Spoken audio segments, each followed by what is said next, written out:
Bonjour à tous, dans cette vidéo nous allons apprendre à utiliser l'outil suppression des défauts.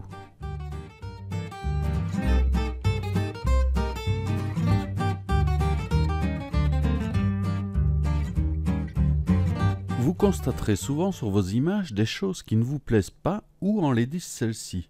Des fils électriques, des mégots à terre, du flair, des poussières, etc. Pour corriger ces défauts, Lightroom met à votre disposition un outil nommé suppression des défauts. Cet outil se trouve sous l'histogramme dans le panneau Outils de Lightroom. En cliquant dessus, vous entrez dans le mode suppression des défauts. Comme vous le voyez, vous pouvez agir sur des paramètres de taille, de contour progressif et d'opacité. Ces réglages sont ceux de votre pinceau de retouche. Pour plus d'informations sur les pinceaux, reportez-vous à la vidéo sur le pinceau de retouche. Comme vous le voyez aussi, vous avez accès à deux modes de correction, dupliquer ou corriger. Le mode dupliquer, comme son nom l'indique, sert à dupliquer une zone à partir d'une source. C'est une simple copie d'une zone sur une autre. Dans le mode corriger, une zone source est appliquée à une zone destination en tenant compte de la luminosité et de la couleur de la zone destination. Ce n'est donc plus une simple copie, mais une fusion de la texture source avec les caractéristiques de la zone cible. Regardons cela concrètement sur cette image. La première chose à faire est de repérer le défaut que vous souhaitez corriger. Par exemple ici, je vais commencer par corriger les taches sur le bâtiment. Avant de poursuivre, une petite digression. Mon ordinateur étant assez ancien, je vais d'abord désactiver la correction d'objectif, la transformation et le filtre gradué. En effet, ces options sont gourmandes en ressources processeur comme nous l'avions déjà évoqué dans des vidéos précédentes. La suppression des défauts est elle aussi fort consommatrice en ressources. Je vous rappelle que Lightroom ne modifie pas vos images, il calcule en temps réel les diverses modifications appliquées à l'image. Celles-ci ne sont effectives qu'à l'exportation. Revenons à présent à nos corrections. Notez qu'afin de mieux repérer les défauts et les corriger, je vous conseille de passer en mode zoom. Quittez l'outil suppression des défauts et faites un zoom 100% pour repérer le défaut qui vous intéresse. Ensuite, adaptez le zoom à la zone à corriger. Ici par exemple, je vais travailler en zoom 200%. Je vais utiliser le raccourci présent dans la barre d'outils. Me voici en zoom 200%. Je peux maintenant retourner dans mon outil suppression des défauts. Pour vous déplacer dans l'image sans quitter l'outil suppression des défauts, utilisez la barre d'espace. Maintenez celle-ci enfoncée, le curseur prend la forme d'une main. Cliquez et déplacez l'image à l'aide de la souris. Vous pouvez aussi dézoomer, rezoomer en cliquant sur l'image, tout en maintenant la barre d'espace enfoncée. Le zoom effectué est celui que vous aurez défini préalablement, 200% dans ce cas-ci. Une autre façon de faire est d'utiliser la zone navigation du panneau gauche. Affichez votre panneau gauche et vous pouvez alors naviguer ici à l'aide de la petite fenêtre de prévisualisation. Vous pouvez aussi aisément changer la taille du zoom.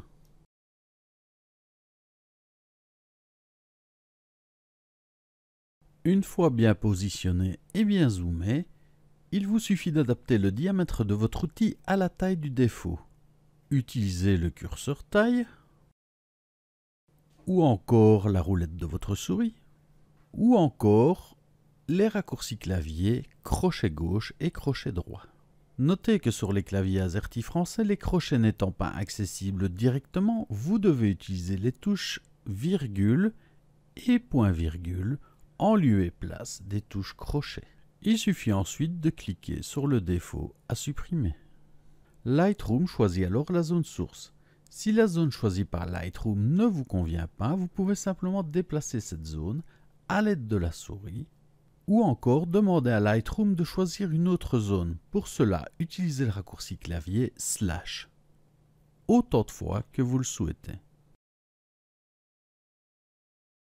Vous pouvez également étendre ou réduire la zone source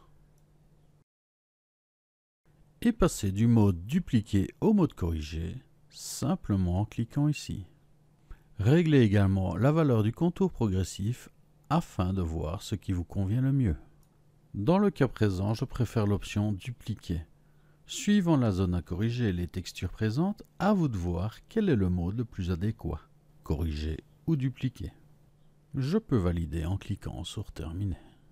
Passons à une autre correction. Je vais supprimer le trou dans la pelouse. Je zoome d'abord sur l'endroit souhaité, je me déplace et je reprends mon outil suppression des défauts. J'adapte la taille de mon outil aux défauts à supprimer et je clique. Lightroom a choisi automatiquement une zone, je peux en changer. Afin de masquer les cercles, j'appuie sur la touche H et je vois la correction effectuée. La correction est nettement visible. Regardez ici comme on aperçoit le cercle. Je vais réafficher mes indicateurs en appuyant sur H. Et je remarque ici que je n'ai pas de contour progressif. Je vais appliquer un contour progressif. Et comme vous voyez, c'est nettement mieux. Je cache. Et le trou est corrigé. En général, lors des retouches, pensez à mettre un contour progressif. Vous pouvez aussi tester corriger qui donne souvent de meilleurs résultats sur des textures complexes car il prend en compte la luminosité et la texture de la destination. Je valide. Je dézoome. Et je vois que mon trou a disparu d'une manière satisfaisante. Maintenant, nous allons nous occuper d'une partie plus délicate. Tentons de supprimer les fils électriques. Commençons par ceux qui traversent la croix sur le toit. Je vais zoomer ici en 400%. Et ce faisant, je remarque de l'aberration chromatique. C'est logique vu que j'ai désactivé la correction. Pour travailler plus facilement, je vais la réactiver via la correction de l'objectif. Je vais cependant toujours désactiver l'application du profil de correction. Et voilà, l'aberration chromatique a disparu. Afin de supprimer les fils qui traversent la croix, je vais simplement répliquer des petits bouts de croix à proximité et qui ne sont pas traversés par des fils. Pour cela, je choisis le mode dupliquer. Je ne mets pas de contour progressif et je clique sur les endroits à corriger. Je choisis ensuite mes sources en déplaçant manuellement celles-ci. Si le résultat n'est pas satisfaisant, je peux toujours annuler à l'aide du raccourci clavier CTRL-Z. J'effectue quelques corrections en vitesse accélérée et je vous reprends tout de suite. Au lieu d'utiliser la souris pour déplacer une zone, vous pouvez vous servir des flèches de direction. Vous gagnerez ainsi en précision. À tout moment, je peux enlever les marqueurs simplement en appuyant sur la touche H.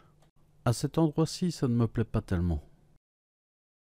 Je vais donc recommencer pour ici. J'affiche les marqueurs et je supprime mes deux corrections. Je les sélectionne et j'appuie sur la touche supprimer.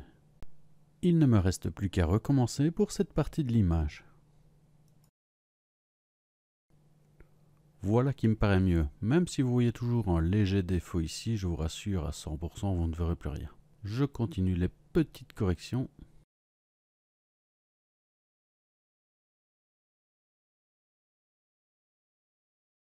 Et voilà qui termine le tour de ma croix. Ensuite, je vais m'attaquer au fil. Faire de petits cercles tout le long du fil serait long et fastidieux. Heureusement, l'outil suppression permet de sélectionner des zones en l'utilisant comme un pinceau. Il me suffit alors de cliquer et me déplacer sur des portions de fil à supprimer. Ici ce n'est pas terrible, vous voyez que en plus je vois la bande. Essayons le mode corriger. C'est encore pire. Augmentons la taille. J'annule la dernière opération et je recommence. Voilà qui me semble nettement mieux. Je vais dézoomer et je continue le travail. Je vais rester en mode corriger. Je passe à présent en mode rapide et n'oubliez pas lors de vos corrections, le raccourci clavier H vous permet d'afficher ou de cacher les outils d'incrustation, vous permettant ainsi de travailler de manière plus sereine. Je vais repasser en zoom 100% afin de finir le travail.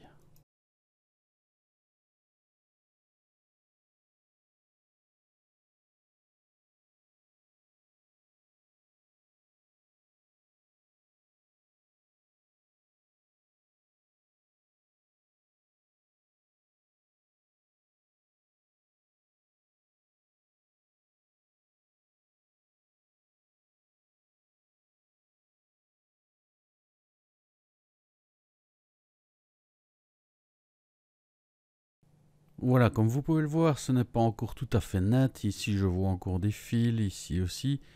Mais c'est extrêmement compliqué étant donné la lenteur de mon ordinateur.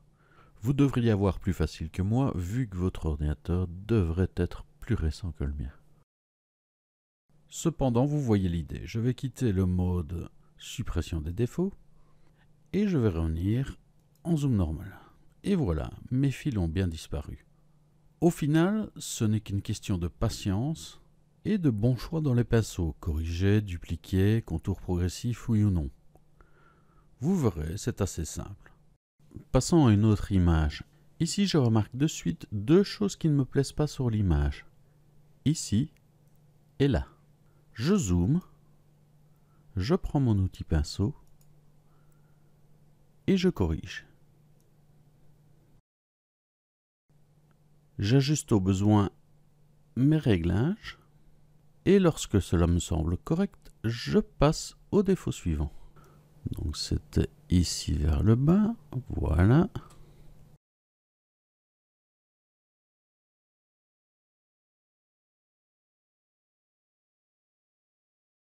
Voilà qui me semble correct, je valide. Je repasse en zoom normal. Et apparemment l'image me semble à présent correcte et prête à être exportée en vue d'une future impression. Je vais cependant utiliser une autre option de cet outil. Je reprends donc mon outil et regardez ici dans la barre d'outils. Vous voyez une case à cocher, afficher les défauts et une glissière à ses côtés. Cette option permet de révéler des tâches quasi invisibles à l'œil nu. Cochons et regardons. Vous pouvez régler le contraste ici à l'aide de la glissière. Et je constate à cet endroit quelque chose qui me semble étrange. Je quitte l'outil et je vais aller voir à cet endroit. Il y a bien là une tache quasi invisible. Soit une tache sur le capteur ou encore un oiseau au loin. Une fois la tache repérée, je la corrige facilement. Ici je vais passer en mode dupliquer. Un léger contour progressif. J'adapte la taille de mon outil à la tâche et il me suffit de cliquer. Je cache les incrustations et c'est parfait. Je valide. Je vais revenir en arrière via l'historique. Ma tâche est revenue et je vais vous montrer que vous auriez pu le faire en réalité directement via votre outil afficher les défauts. Ici en zoom 100%, mais vous auriez très bien pu le faire en mode plein écran. Regardez, je clique et voilà, ma tâche a disparu. Pour ma part, je préfère voir ce que je fais et il me suffit alors de décocher simplement la case afficher les défauts. Et pour finir, je vous dirais qu'il est important de vérifier ce genre de défauts si vous comptez imprimer votre image en grand format. Vous n'avez en effet pas envie de payer cher votre tirage pour voir au final une tâche qui risque de vous agacer. Un dernier exemple avec cet outil. Regardez ici ce paysage de mer. J'active l'outil, je règle le contraste et vous voyez ici deux tâches. Je zoome via mon panneau de navigation, je décoche afficher les détails et je constate qu'il s'agit de deux oiseaux qui n'apportent rien à l'image et que je peux supprimer aisément. Remarquez toutefois que l'outil n'est pas infaillible. Regardez ici, il y a bien un autre oiseau dans un nuage et l'outil ne permet pas clairement de le distinguer. Regardez, je réactive l'outil et ici on ne voit pas clairement qu'il s'agit d'un défaut. Je désactive l'outil, je corrige cet oiseau. Bref, encore une fois pour un tirage en grand et si la qualité est primordiale, inspectez bien votre image minutieusement en zoomant. Merci à tous d'avoir suivi ce tutoriel et à bientôt pour une prochaine vidéo.